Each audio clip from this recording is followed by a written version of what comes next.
तो all of you, पिछले video में आपको पास्ट परफेक्ट टेंस के निगेटिव सेंटेंस के बारे में बताया गया था, निगेटिव सेंटेंस। और इस टेंस में आपको पास्ट परफेक्ट टेंस के ही इंट्रोगेटिव सेंटेंस के बारे में बताया जाएगा। इंट्रोगेटिव सेंटेंस जिसे हिंदी में प्रश्नवाचक वाक्य कहते हैं। प्रश्नवाचक वाक्य जैसा कि आपको पहले ही बताया जा चुका है कि कोई चीज़ हम जब किसी से पूछते हैं तो वही प्रश्न होता है, उसी को प्रश्नवाचक वाक्य कहते हैं। कोई भी चीज़ हम जानकारी करना चाहते हैं तो सामने वाले से पूछते हैं, जब पूछते हैं तो वही प्रश्नवाचक शब्द होता है, वाक्य होते हैं। अब इसमें देखिए इंट्रोगेटिव, इसमें हेल्पिंग वर्ब हैड का प्रयोग होगा, चाहे सिंगुलर सब्जेक्ट हो चाहे प्लूरल हो, चाहे एक वचन का सब्जेक्ट हो चाहे बहुवचन का हो, हैड का ही प्रयोग करेंगे, हेल्पिंग वर्ब हैड का प्रयोग करेंगे। यदि प्रश्नवाचक शब्द वाक्य के आरंभ में आते हैं, प्रश्नवाचक शब्द जैसे कब, क्यों, कहाँ, कैसे, क्या, यदि वाक्य के शुरू में आते हैं तो उसकी इंग्लिश नहीं लिखते हैं। और जब प्रश्नवाचक शब्द वाक्य के बीच में आते हैं तो उसकी इंग्लिश सबसे पहले लिखते हैं। देखिए एग्जाम्पल, जैसे क्या उसने खाना खा लिया था, क्या शुरू में है, इसकी इंग्लिश नहीं लिखी जाएगी। चाहे एक वचन हो चाहे बहुवचन हो, आप हैड का ही प्रयोग करेंगे। तो हैड उसने और वहाँ के लिए ही, मेल है तो ही, फीमेल है तो सी। क्या उसने खाना खा लिया था, हैड ही खा लिया खाना का, ईट, थर्ड फॉर्म क्या होगा, eaten. First form eat, second ate, third eaten.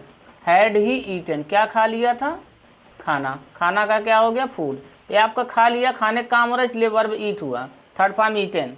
और ये खाना आपका ऑब्जेक्ट है, इसका क्या लिखा जाएगा, food. Had he eaten food. Second example आप देखिए, अध्यापक कब पढ़ा चुके थे, अध्यापक कब पढ़ा चुके थे।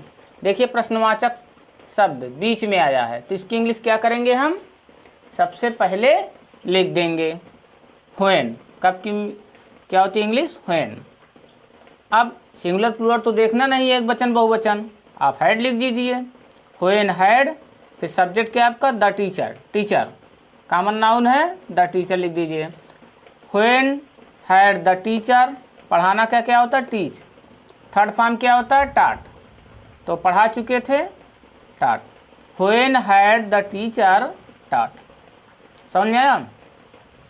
जब प्रश्नवाचक शब्द वाक्य आरंभ में आते हैं तो उसकी इंग्लिश नहीं लिखते हैं, हेल्पिंग वर्ब से शुरू करते हैं।